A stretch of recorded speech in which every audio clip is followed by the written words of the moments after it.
Creativity takes courage. Every child is an artist. The problem is how to remain an artist once we grow up.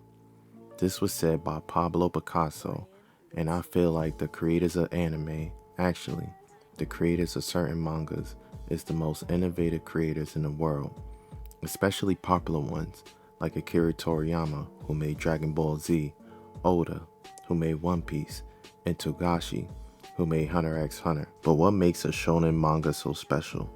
Well, it's four things: the story, power system, artwork, and that it factor that separates itself from other mangas.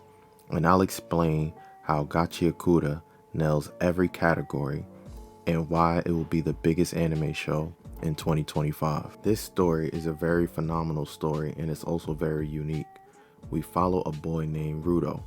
Now, Kei Urana, who written and illustrated Gachiakuta, paints a very clear picture of how Rudo sees the world he lives in, which is a world where it's a big gap between upper class and lower class.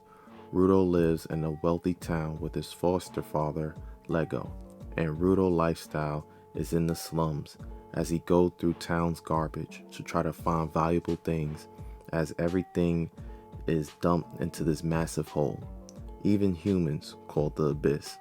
Because of Rudo's lifestyle, he sees the world in a black and white setting, which is us versus them, which is why he hates the upper class, especially when he was accused of killing his father, which caused him to be thrown into the Abyss, which is a land of nothing but garbage, as Rudo looks at the infested dump with an abundance of emotion, confusion, sadness, and most of all, wrath. As his view of the upper class grew stronger, he vowed to take revenge of the upper class as he joined this group in the Abyss called the Cleaners. Now, the power system is one of the best power systems in anime I've seen in years. It's not as complex as Jujutsu Kaisen, but detailed and unique like Hunter x Hunter. Now, in the Abyss, there are things called man-hunting beasts, and when you're in the Abyss and you feel an emotion, like being happy or sad, you create something called a thought. And the man-hunting beast was created because of your thought, but you can't beat a man-hunting beast with a physical object. You have to beat a thought with a thought, basically like canceling energy with another energy. Now we're going to take it one step further. Say you have something you carry with you at all times. It could be your favorite bracelet, your phone, baseball, or always wearing your favorite shoe. Since you took care of your favorite shoe and you carry it with you everywhere, you have an emotional attachment to it.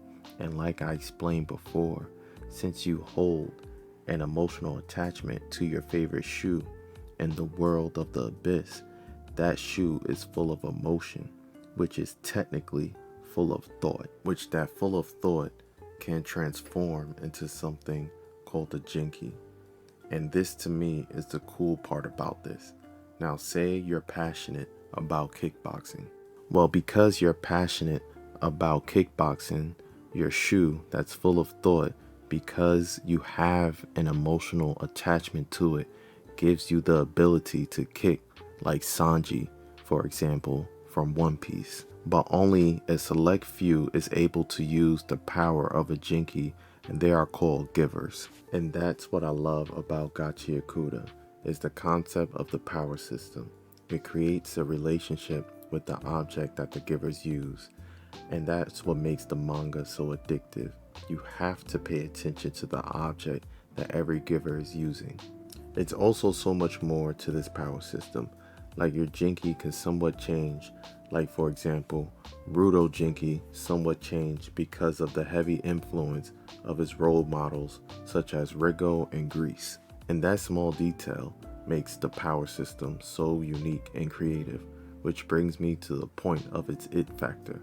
The concept of the power system and how creative it is separates itself from a lot of other mangas.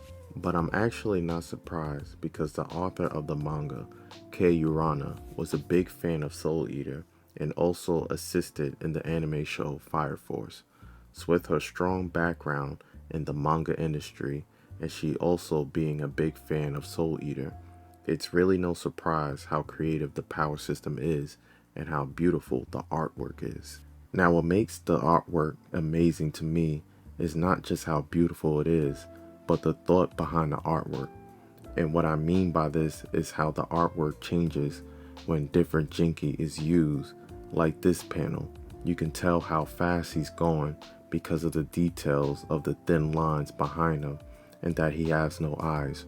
Or when Ryu used her Jinky, the detail of the thick lines, you can tell the scissors is heavy. It's no surprise that the manga was picked up by Bones, who also animated My Hero Academia.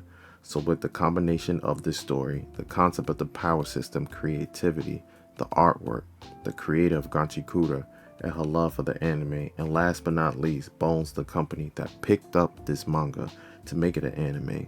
Remember when I say that this anime will become the biggest anime of 2025. And if you stayed at the end of this video, I deeply appreciate it.